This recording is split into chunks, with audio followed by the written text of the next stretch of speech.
Hello दोस्तों, आज हम बात करने वाले हैं ओवरऑल एल के बारे में, जो एक गर्भ निरोधक गोली है और साथ ही साथ ये गोली मैरिड फीमेल और अनमैरिड फीमेल इस्तेमाल कर सकती है। लेकिन ओवरऑल एल का सही डोज क्या है, उसके यूजेस क्या है और उसकी साइड इफेक्ट क्या है, उसकी पूरी डिटेल इस वीडियो में मैं आपको बताऊंगा। नमस्कार दोस्तों, आप सभी का स्वागत है आपके अपने YouTube channel your pharma friend में।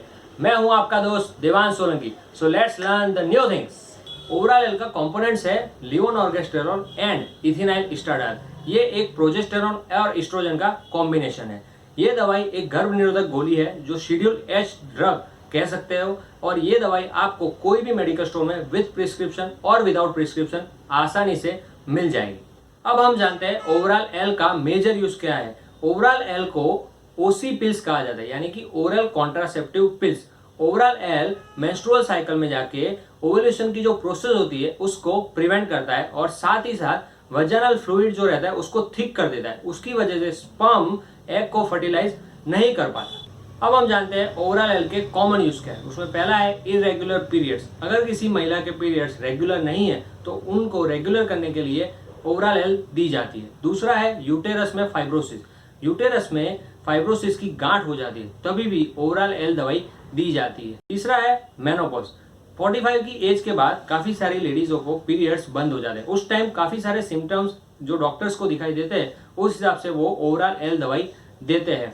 16 साल से लेकर 24 साल की लड़कियों में हार्मोनल चेंजेस की वजह से चेहरे पे पिंपल्स हो जाते हैं, तभी भी ओवरऑल एल दवाई दी जाती है। Recurrent miscarriage. अगर किसी महिला के बार बार मिसकैरेज हो रहा है, वो प्रेगनेंसी कंसीव नहीं कर पाती, तो उनको भी ओवरऑल एल दवाई दी जाती है। दूसरा इसका इस्तेमाल होता है ओवेरियन सिस्ट में, ओवरऑल एल दी जाती है। उसके बाद आता है एंड्रोमेट्रियोसिस। महिला के यूटेरस में लाइनें हो जाती है, तभी भी ओवरऑल एल दी जाती है। उसके बाद है पीसीओडी यानी पॉलीसिस्टिक ओवेरियन डिसऑर्डर। इसमें वुमन की ओवरीज होती है, वो काफी सारे मैच्योर और immature large numbers of eggs produce करती है, तो उसमें ओवरऑल एल दवाई दी जाती है। अब हम जानते हैं ओवरऑल एल के साइड इफेक्ट क्या है। उसमें पहला है वेट गेन।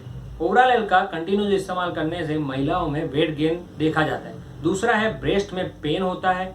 उसके बाद वॉमिटिंग होती है, नौशिया जैसा लगता है, डिजीनेस होती है, चक्कर भी आते हैं। किसी किसी महिला को हेडेक होता है, बैक पेन होता है, कमर दर्द होता है और लेग में भी पेन होता है। और किसी महिला में इरेगुलर पीरियड्स होते हैं। इरेगुलर पीरियड्स उन महिला में देखे जाते हैं जिन महिलाओं ने ओवरऑल एल का इस्तेमाल सिर्फ कॉन्ट्रासेप्टिव पिल्स के लिए किया होता है। ओवरऑल एल का ओवरडोज होने से महिलाओं में बीपी हाई हो जाता है, हाई बीपी की बीमारी देखी जाती है। दूसरा है ब्लड क्लॉट।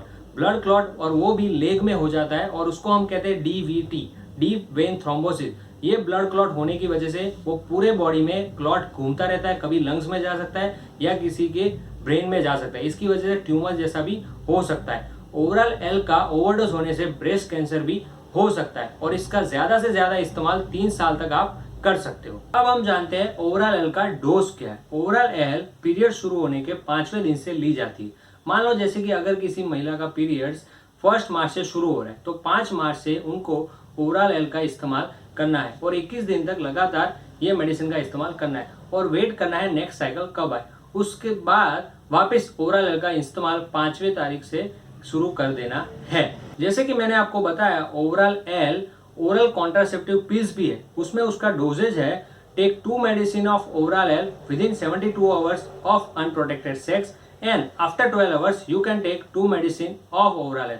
ये सिर्फ 1 दिन का डोज है। ओवरऑल एल का आप इस्तेमाल रेगुलर तो कर रहे हो, लेकिन आपको बहुत सारी ऐसी चीजें नहीं पता जो ओवरऑल एल के साथ कॉन्ट्रा इंडिकेशन होती है। जैसे कि अगर किसी महिला को जॉन्डिस की बीमारी है तो उनको ये दवाई का इस्तेमाल नहीं करना है। अगर किसी महिला की उम्र 35 साल से ज्यादा है तो उनको भी ये दवाई का इस्तेमाल नहीं करना है। अगर किसी महिला हाई कोलेस्ट्रॉल उनको रहता है तो भी उनको ये दवाई का इस्तेमाल नहीं करना है। साथ ही साथ अगर कोई महिला धूम्रपान करती है यानी कि स्मोकिंग करती है, साथ ही साथ माइग्रेन की भी बीमारी रहती है, तो उनको भी ओवरऑल एल का इस्तेमाल नहीं करना है। अगर किसी महिला को डायबिटीज की बीमारी है तो उनको भी ये दवाई का इस्तेमाल नहीं करना है। अगर किसी महिला को हाई बीपी की बीमारी है तो भी उनको ये दवाई का इस्तेमाल नहीं करना है। अगर किसी महिला की उम्र 18 साल से कम है तो भी उनको ये दवाई का इस्तेमाल नहीं करना है। अगर किसी महिला को गॉल ब्लैडर स्टोन यानी कि पित्ताशय में स्टोन की तकलीफ है तो भी उनको ये दवाई का इस्तेमाल नहीं करना है। अगर किसी महिला को अनडायग्नोस वजाइनल ब्लीडिंग हो रही है और वो भी कंटिन्यूअस है तो भी उनको ये दवाई का इस्तेमाल नहीं करना है। अब हम जानते हैं ओवरॉल एल टेबलेट कौन सी मेडिसिन के साथ कॉन्ट्रा इंजेक्शन होता है, जिसमें पहला है स्लीपिंग मेडिसिन, नींद की दवाई, दूसरी आती है स्टीरॉइड्स और तीसरी आती है एंटी एपिलेप्टिक ड्रग्स यानी कि मिर्गी की दवाई। ये तीनों मेडिसिन के साथ ओवरऑल एल कॉन्ट्रा इंजेक्शन होता है। अगर आप तीनों में से कोई भी मेडिसिन ले रहे हो तो ओवरऑल एल का इस्तेमाल आपको नहीं करना है। अब हम जानते हैं ओवरऑल एल के सब्स्टिट्यूट कौन कौन से, जिसमें पहला है अनवांटेड 21 जो आती है मैनकाइंड फार्मा की, दूसरी आती है लाइना टैबलेट जो आती है वेस्ट कोस्ट फार्मा की, और उसके बाद आती है चॉइस टैबलेट जो आती है डीकेडी इंडिया की। अगर आपको ये वीडियो पसंद आया तो वीडियो को लाइक कीजिए, वीडियो को शेयर कीजिए, कमेंट करके हमें बताइए कि आप कौन सी नई प्रोडक्ट के बारे में जानना चाहते हो, और साथ ही साथ ये प्रोडक्ट के रिगार्डिंग कोई भी क्वेश्चन है तो आप कमेंट बॉक्स में क्लिक कर सकते हो, हम उनका आंसर देंगे। और चैनल को सब्सक्राइब करना मत भूलना, और दवाइयों का सेवन करने से पहले उसका सही डोज जान ले। Thank you.